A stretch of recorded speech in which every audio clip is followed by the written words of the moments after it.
Hi. Okay, so we are back. In today's video, we're going to be talking about how to set up a palette. And the reason why we're doing this video is because I have a small but mighty Patreon family of 20 strong. In that Patreon a couple weeks ago, I asked what would be a good next video, and we had a whopping 5 responses. This is what was chosen: how to set up a palette. And without further ado, let's get into it.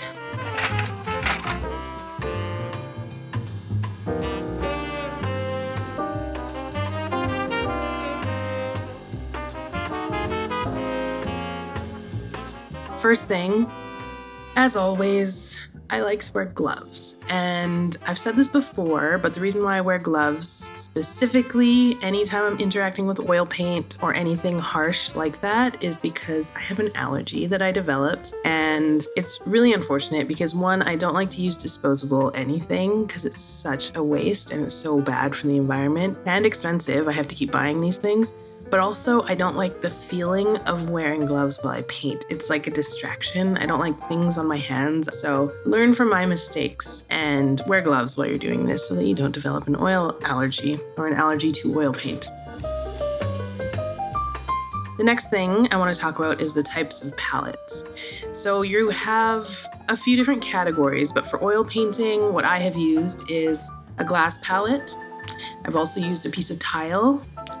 And there are disposable palettes, like a paper palette, or you can buy those packs of disposable palette paper. And then there's your Masterson palettes or Stay Wet palettes that you can buy from an art store. So I actually have one right here. This is a Masterson palette. It's super useful, but ultimately it's basically a Tupperware for your paint. So you can put your palette, another palette within the Masterson, and then that can be closed and left, or you can add another level of insurance and stick it somewhere cold, like in the refrigerator, and that will slow down the drying even more. So when it comes to glass, I can't get this out of here.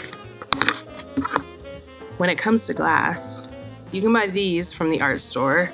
If you look closely, hopefully that focuses, you can see it has little rubber grips on the edges, and on the back, it is gray. And so a lot of your traditional oil painters like to have a gray background, a neutral background for your colors. And you'll see on my palette that I have a cutting mat underneath. And that gives me that gray background without actually having to buy a palette that's made that way.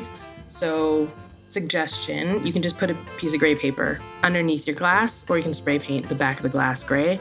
And then you have the exact same thing without spending like $50 for a special art store version of this glass. Yeah, and then when it comes to tile, I used to paint on tile because I thought that was the cheapest. So at Home Depot, they have sales on these packs of tiles that would normally be used for like a backsplash or a bathroom floor or something like that. But even better is you can go to the thrift store and just find a frame that has glass in it and then pop the glass out and use that as your palette. Okay, I gotta take a second to calm down. I think I'm having anxiety right now. I don't know about you guys, but my anxiety lives in my throat and on my skin. So when I'm feeling stressed or anxious, I'll get hives. Like I think I have one right now. Or my heart will beat out of my chest and into my throat, and it will like put a chokehold on me. And my breathing gets rapid and I have a hard time speaking. I'm not sure why that is happening right now. Nothing anxious happened throughout my day. I almost think this is like my imposter syndrome coming to get me. Like, I think I don't know what I'm talking about and that you guys shouldn't be listening to me and that's why I'm anxious. Not sure, but just need to breathe through it. Okay, I'm good. Back to the palettes. So yeah, you have your Masterson. I think it's good to have some form of a Tupperware type palette, but what you could also do is go to a dollar store and get one of those, like those plastic bins that you use to keep stacks of paper in like the stationery section.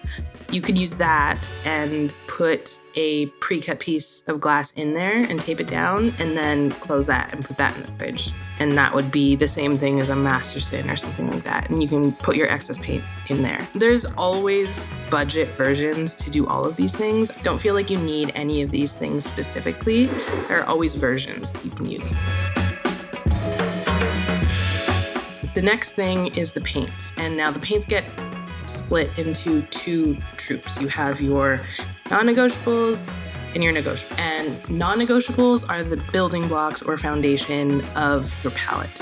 So these, for me, are the paints that I have to have on my palette if I'm painting portraits. You have yellows, reds, browns, and blues. And then in the center of my palette, I'll put white, and then I'll have a little cup of my medium of choice. This time I'm using Liquin because I like that it dries quickly, and that's just my go-to medium. And then I'll have a mineral spirit or turpentine of some sort just to clean my brushes, maybe to do a wash if I want to cover like a large flat area. But yeah, that's all of the paints. I'll walk you through some of like the top players, but I'll also have a free PDF down below that goes through all the specific paints, including the paint brands that I really like. There's not a ton of paints that I'm like really particular about. On this palette, there's only one that I absolutely must have. But anyways, that'll be down below and you can download that for free. So, man, I'm feeling it in my throat again. What is going on? Ooh, it's Friday. Maybe it's Friday and I feel like I have so much to do. And so I'm like feeling the need to rush through this. I don't know, but your girl needs to calm down. Okay.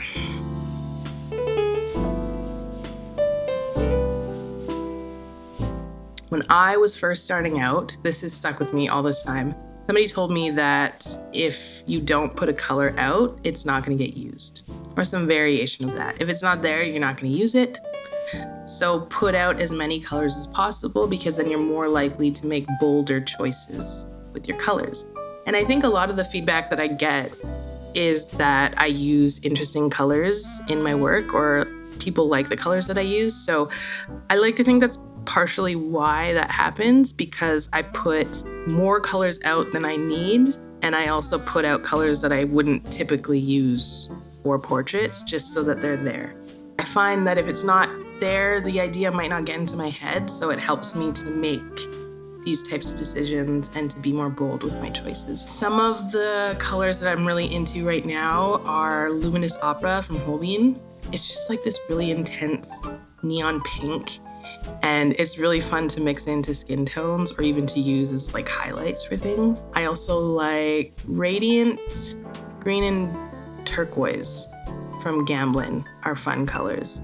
And then I'll always put some form of a periwinkle blue. I can't remember the name of it, but it's also from Holbein. It's like Heather Gray or something like that. And then there's a lavender from Holbein as well. That something in that realm I'll always have out on my palette.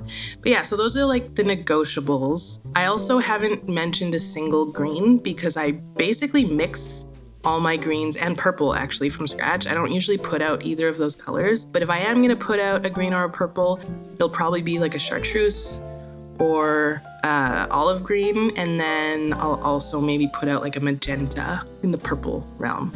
But that's it. That's all the colors. And then the other thing, I will never put black on my palette because you can make much more interesting chromatic blacks. I think black is a crutch, and it is useful sometimes for certain things, but you really don't need to use black. Do you guys use chromatic black? And let me know if you know what chromatic black is and you want me to explain, because it's a fun thing that I learned years ago.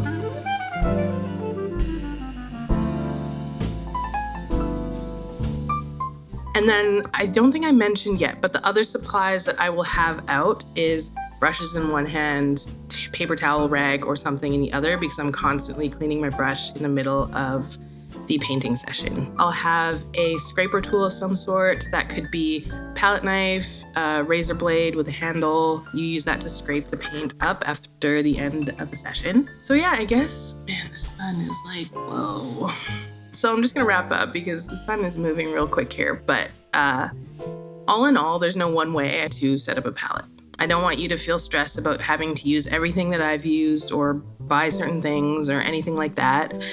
I'm hoping that you can just see that what I do is different from somebody else, and maybe there's a couple tips that you can use.